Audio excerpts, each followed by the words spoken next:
और अब हम कार्यक्रम को आगे बढ़ाते हैं। तो हमारे अगले कवि जो हैं वो पेशे से इंजीनियर हैं,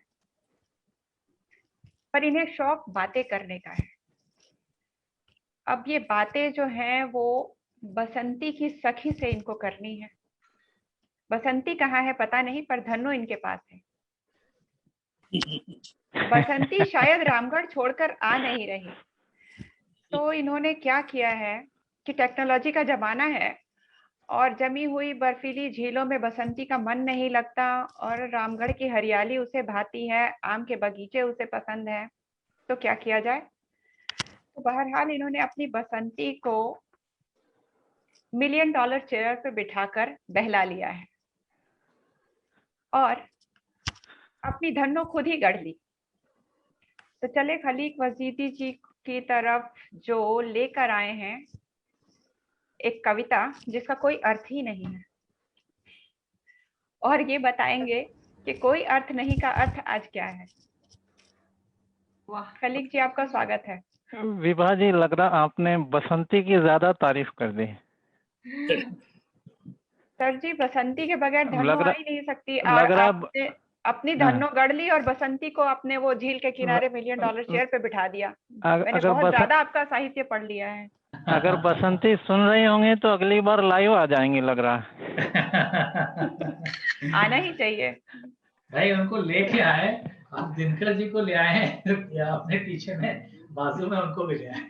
खलील भाई के पीछे में दिनकर जी की प्रतिमा का बिंब दिखाई दे रहा है, तो उससे हम लोगों के बीच महफिल में दिनकर जी स्वयं सगरा पधारे हुए हैं। या तो मेरे शब्दों में वो जादू नहीं है, मेरा एक लक्ष्य है कि मैं शब्दों से तस्वीर बनाऊं। लेकिन अभी चूंकि मैं किंडरगार्टन में हूँ, जबकि प्रिंसिपल भी हमारे ही हैं, लेकिन हमारा प्रमोशन अब कब होगा पता नहीं, लेकिन अभी मुझे पिक्चर का सहारा लेना पड़ रहा है।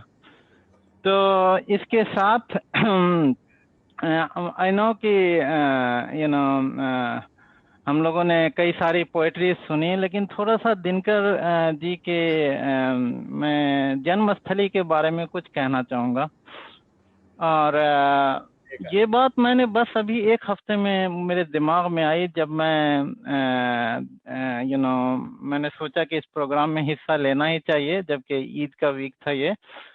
तो जैसा मैंने पहले भी बताया कि लिटरेचर से मेरा उतना लगाव नहीं रहा, और आई विश के जयती जैसी कोई हमारे टाइम में भी कोई क्लासमेट होती जो हमको इंस्पिरेशन देती। लेकिन मैंने पिछले एक हफ्ते में जो भी यूट्यूब पे काफ़ी सारा सर्च किया मैंने कि कौन सी कविता चुनूँ ना चुनूँ, तो मैं कंफ्यूज हो गया कि कौन सी तो फाइनली मैंने ये पोएट्री सेलेक्ट किए। लेकिन इससे पहले मैं एक बात ये बता दूं कि मैं जब लास्ट इंडिया गया था, आई थिंक दैट वाज 2018 नवंबर, तो मैं एक शादी में गया हुआ था, और ये दिनकर जी के गांव से बहुत ही पास था। ये गांव बारो एक गांव है, वहां मैं गया था। तो और उसके बाद जब मैं वापस आया तब मैंने पहली पोएट्री लिखी थी। तो ये बात मेरी ध्यान में अभी आया जब मैं उनकी जीवनी के बारे में सुन रहा था। तो इनका जन्म एक गांव है सिमरिया, वहाँ ये पैदा हुए, और इनका बचपन का नाम था नेनुआ। इसके साथ मैं अपनी पोएट्री पढ़ना चाहूँगा। उसका पोएट्री का शीर्षक है कोई अर्थ नहीं। नित्य जीवन के संघर्षों से जब टूट चुका हो अंतर्मन, तब सुख के मिले समुंदर का रह जाता कोई अर्थ नहीं। नित्य जीवन के संघर्षों से जब टूट चुका हो अंतर्मन, तब सुख के मिले समुंदर का रह जाता कोई अर्थ नहीं। जब फसल सूख कर जल के बिन तिनका तिनका बन गिर जाए, जब फसल सूख कर जल के बिन तिनका तिनका बन गिर जाए, फिर होने वाली वर्षा का रह जाता कोई अर्थ नहीं। संबंध कोई भी हो लेकिन संबंध कोई भी हो लेकिन यदि दुख में साथ न दें अपना, संबंध कोई भी हो लेकिन यदि दुख में साथ न दें अपना, फिर सुख में उन संबंधों का रह जाता कोई अर्थ नहीं। छोटी छोटी खुशियों के क्षण निकले जाते हैं रोज जहां, फिर सुख के नित्य प्रतीक्षा का रह जाता कोई अर्थ नहीं। मन कटुवानी से आहत हो भीतर तक छलनी हो जाए, फिर बाद कहे प्रिय वचनों का रह जाता कोई अर्थ नहीं।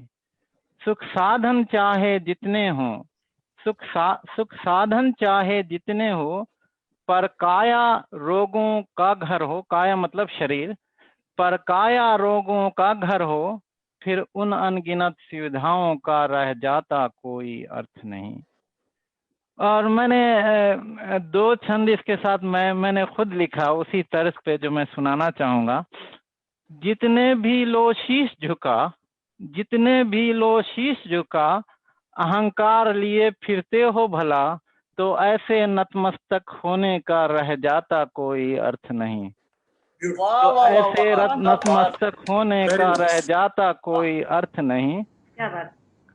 फिर से पढ़ देता हूँ इसको, बहुत वाह वाह बढ़िया। ज्यादा मिल गई मुझे। जी जी जी जी पढ़े, जितने भी सॉरी पढ़े स्वागत क्या है। जितने भी लो शीश झुका अहंकार लिए फिरते हो भला, तो ऐसे नतमस्तक होने का रह जाता कोई अर्थ नहीं। क्या बात। कर्म ही पूजा कह के तुम गर उस पे खड़े न उतरे तो, कर्म ही पूजा कह के तुम गर उस पे खड़े न उतरे तो, ऐसे झूठ दिखावे का रह जाता कोई अर्थ नहीं। ऐसे झूठ दिखावे का रह जाता कोई अर्थ नहीं। Very nice. क्या बात। अब आज से खलील भाई हमारे दिनकर आप ही का नाम दिया जाएगा।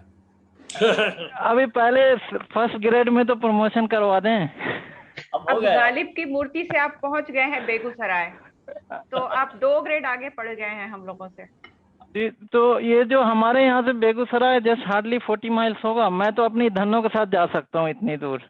बताइए, अब आधा समय तो आपने गालिब की मूर्ति के नीचे बिताया दिल्ली में, और फिर अब इधर धन्नो के साथ आप बेगूसराय, तो फिर हमारा क्या होगा। इतना इंस्पिरेशन। बहुत बहुत धन्यवाद खलीक वजीदी सर। बहुत ही खूबसूरत आपने काव्य पाठ किया, बहुत भावपूर्ण पाठ किया आपने।